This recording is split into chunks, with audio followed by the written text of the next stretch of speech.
გაჭირვები წვალები და შემდეგ ისინი ამ ფულს კარგავენ. მარინა ყიფიანს მივესალმები, ქართველი ემიგრანტი საბერძნეთიდან. მადლობა ქალბატონო მარინა, რომ იღებთ გადაცემაში მონაწილეობას. თქვენთან მაქვს ასეთი კითხვა. რამდენი ხანია რაც ემიგრაციაში იმყოფებით? დიახ. არ ჩამხართ და ხმა არ მესმის კარგად. რამდენი ხანია რაც ემიგრაციაში იმყოფებით, ქალბატონო მარინა? მოგესალმებით პირველში ქალბატონო ინგა და მივესალმები დარბას და მე მინდა წარმატება გისურვოთ თქვენს გადაცემაში. თქვენც ასევე. მე 22 წელია ემიგრანტი ვარ. 22 წელიწადი, ეს 22 დღე არ არის და მოგეხსენებათ 22 წელიწადში რამდენი ტკივილი და რამდენი უბედურება და რამდენი ტანჯვა მაქვს გამოვლილი. პირველ რიგში მე მინდა რომ გავამახვილო ყურადღება იმაზე მე მოვისმინე წინა ჩართვები და აღარ მინდა დრო დავკარგო, რადგან დროში შეზღუდულები ვართ. თუ პირადად რამე შეკითხვა გინდათ რომ დამისვათ, კი ბატონო, დიდი სიამოვნებით თუ არა და სათქმელი ძალიან ბევრი მაქვს. სათქმელისთვის გვინდა რომ ჩვენი ეთერი დაგითმოთ. ჩემს კითხვებს გვერდით გადავდებ და რადგან ემიგრანტებზე ვაკეთებ. აი თქვენი სათქმელი მინდა რომ თქვათ ახლა ამ ეთერში. მე ამჟამად არ გესაუბრებით როგორც მარინა ყიფია. მე ამჟამად გესაუბრებით როგორც სრულიად საემიგრანტო, რადგან ამ დღეების მანძილზე ძალიან ბევრი მწერდა და ძალიან ბევრი მესიჯი მივიღე ქართველი ემიგრანტებისგან, რომ ხმა მიაწვდინეს საქართველოში. ეს რას ნიშნავს იცით, რომ დღემდე ჩვენი ხმა არ არის მოწვდენილი საქართველომდე. საქართველოში სვანაირად ჩანს იცით ჩვენი ის ერთი დღე გასულა, თუნდაც დასვენების დღეს. გამოვდივართ ის ერთი დღე და გვეშინია Facebook-ზე რომ სურათი დავდოთ იმის გამო, რომ ესე იგი მაშინ ყველას ასე გონია რომ ჩვენ ძალიან კარგად ვართ. კარგად არავინ არ ვართ აქ. ამ ყველას აბსოლუტურად ღიმილის უკან ცრემლები აქვს დამალული. მე მინდა არ დავხარჯავ დროს იმაზე თუ როგორ ვართ აქ, რა გაჭირვებაში ვართ, იმიტომ რომ ძალიან ბევრი ემიგრანტი უსაბუთოა, ძალიან ბევრი ემიგრანტი შვილებს მოწყვეტილი. ჩემზე არ ვიტყვი, იმიტომ რომ მე საბუთიანი ვარ და ყოველ წელს ჩამოვდივარ. ასე თუ ისე ვნახულობ მე ჩემს შვილებს. მაგრამ არიან ემიგრანტები, რომლებიც 15 წელიწადი შვილი არ უნახიათ. დატოვეს პატარა თითო ბავშვი და დღეს ბავშვი უქორწილდება და მის ქორწილსაც ვერ ესწრება. არიან დედები, რომლებმაც შვილები დამარხეს ისე რომ ისი საფლავები არ იციან. თქვენ წინა მოწვეულ სტუმარს ასეთი კითხვა დააუსვით, რომ რა აზრის ხართ პატრიარქის ასეთ გამოსვლაზე. ის სხვათა შორის დროში რომ ჩქარობდა, პასუხი ვერ გაგცათ და მე მაქვს ამის პასუხი. არანაირი უფლება ჩვენ არც ერთს არ გვაქვს რომ პატრიარქზე აუგი ვთქვათ, რადგან ის ერის წინამძღვარია, ის უფლის მსახურია და ის აუგს და ის ცუს ემიგრანტებზე კი არა, საერთოდ არავისი არ იტყვის. კარგი გამგონება უნდაო, ნათქვამია. მადლობაც გადაგვიხადა პატრიარქმა და ამაზე დიდ მადლობას უხდით, რომ ის ხედავს თუ ჩვენ მხრებზე მართლა რამხელად ვიხდია და მართლა საქართველოა. და ემიგრანტებზე რატომ არ იტყოდა, მე მოვიშველიებ ჩემი რედაქტორის თამარ სეფაშვილის გამოშვებულ წიგნს, ჩვენ საქართველოს გავაძლიერეთ. მან ეს წიგნი მოითხოვა, რომ თავის ბიბლიოთეკაში თაროზე დაედო და ეკურთხებინა. ეს ყველაფერს ნიშნავს უკვე, თუ როგორ ზრუნავს ემიგრანტებზე და როგორ გულისტკივა მას ემიგრანტებზე. მან ისიც თქვა, რომ ჩვენ საქართველოს ქალბატონო მარინა, და კიდევ ერთი კითხვა მინდა დაგისვათ. არის დღეს ქვეყანაში, საქართველოში ისეთი პირობები შექმნილი, რომ ემიგრანტების ნახევარზე მეტი თუ არა, ნახევარი მაინც, ან უფრო ცოტა მაინც, რომ საკუთარი ნებით დაბრუნდეს. 2012 წლის წინანდელი დაპირება ემიგრანტებისთვის გაცემული შეასრულა ქართულმა ოცნებამ. არც ერთმა მთავრობამ არ შეასრულა არანაირი დაპირება. მე სრული პასუხისგებლობით ვამბობ, რომ ემიგრანტებისთვის არავინ არ არის, აბსოლუტურად არავინ არ არის. ცარიელად თეთრ ქაღალდზე დაპირებებია და მეტი არაფერი. ემიგრანტებისთვის არის ერთადერთი უფალი, რომლის ინაბარა ვართ დარჩენილები. მე მოვითხოვდი, ნებისმიერი ემიგრანტი, აქედან ქალბატონო ინგა, ჯანმრთელი არავინ არ დაბრუნდება. ელემენტარულად ემიგრანტების თხოვნას მე უბრალოდ ვახმაურებ აქ. ელემენტარულად შეგვიქმნან ის პირობები, როცა დავბრუნდებით და როცა გვეღირსება დაბრუნება, რომ რაღაც შეღავათები დაბრუნებულ ემიგრანტებზე ჯანდაცვის სამინისტროში მაინც იყოს, რომ ელემენტარულად რაღაცა წამალი მაინც ქონდეს უფასო, რაღაცა მაინც ქონდეს ისეთი, რომ ხელი შეგვიწყონ რაღაცით. გარდა ამისა, მე იმასაც ვიტყოდი, რომ მე არ მინდა დავბრუნდე ჩემი შვილის სანაცვლოდ მე დავბრუნდე და ჩემი შვილი წამოვიდეს და გახდეს ემიგრანტი. ეს არ ნიშნავს ემიგრაციის დაბრუნებას, ეს გადაცვლას ნიშნავს.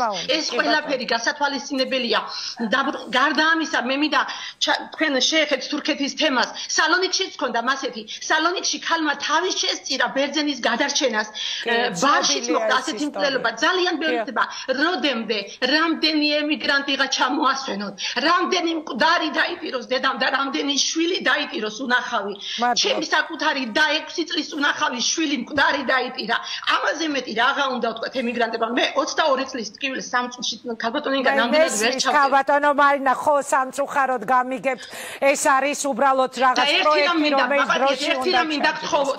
საელჩოები, რომ ყდებოდეთ საელჩოები საკუთარ ტელეფონს არ აიღებენ ხელში. ამაშია საქმე, რომ საელჩოები და საკონსულოები მე ბევრი ემიგრანტისგან მომისმენია, ძირითადად ერთგვარ დამკრძალავ ბიუროებად არის ოქცეული, მხოლოდ მასში შეიძლება მათ მიმართო, ან მათ იმოქმედო, როდესაც ასეთი ტრაგიკული შემთხვევა ხდებაო. ქალბატონო მარინა, გაძლებას გისურვებთ, კარგად ყოფნას გისურვებთ.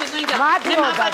ძალიან გთხოვთ, მაპატიეთ, სულ 1 წუთი მომეცით, რომ მე ბატონო, გისმენთ და გადმოვდივართ სტუდიაში. 1 წუთი, მე მხოლოდ ამ ჩემი ლექსით ყველაფერს პასუხი უნდა გავცე ერთნაირად. კი ბატონო. რამ დაგვალა ამ შეკითხვას დაფიქრება უნდა განა. წლებმა თვალწინ ჩაგვირბინა ოფლით ვლეწავთ ჩვენ გავლეწეთ ჩვენი ყანა. უფლის რწმენა, სიყვარული, სასიცოცხლო მოგვცა ძალა, ტკივილებს და ჭირთათ მენას ღიმილში და გულში ვმალავთ. რამ დაგვალა თვალთ მაქცობამ, შურმა, ბოღმა, მენის ტანამ, ძმათა შუღლმა, ქიშპობამ და ერთმანეთის არ გატანამ.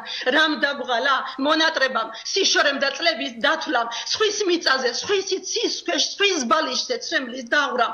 რამ დაგვალა უსასრულო თეთრ ქაღალდზე დაპირებამ, სკამის ხელში ჩასაგდებად ჩინოვნიკთა ახირებამ. რამ დაგვალა ცხედარ ემიგრანტთა გასვენებამ, ღმერთო, როდის გვეღირსება საფლავებზე ცრემლის დენა, მიტოვებულ ბჟუტავ კერის ნაკვერჩხლიდან ცეცხლის მთება, სხვის მიწაზე უსამშობლოდ გული დღეში 9-ჯერ კვდება. მომლოდინე მოხუცების ერთმა კითხვამ გადაგვღალა, დავისვენებთ მაშინ როცა დავბრუნდებით თმაჭაღარა, შეგვამჩნიოთ თვალზე როცა ცრემლის ყვალი ღვარად არ ვინკითხოთ უცხოეთში ემიგრანტი რამ დაღალა. ქალბატონო მარინა, მადლობა თქვენ ჩართვისთვის. მე მინდა რომ კარგად იყოთ, მე მინდა რომ წარმატება გისურვოთ. გადმოვდივარ ისევ სტუდიასთან, ეს იყო მარინა ყიფიანი, ძალიან ემოციური იყო ამის მოსმენა.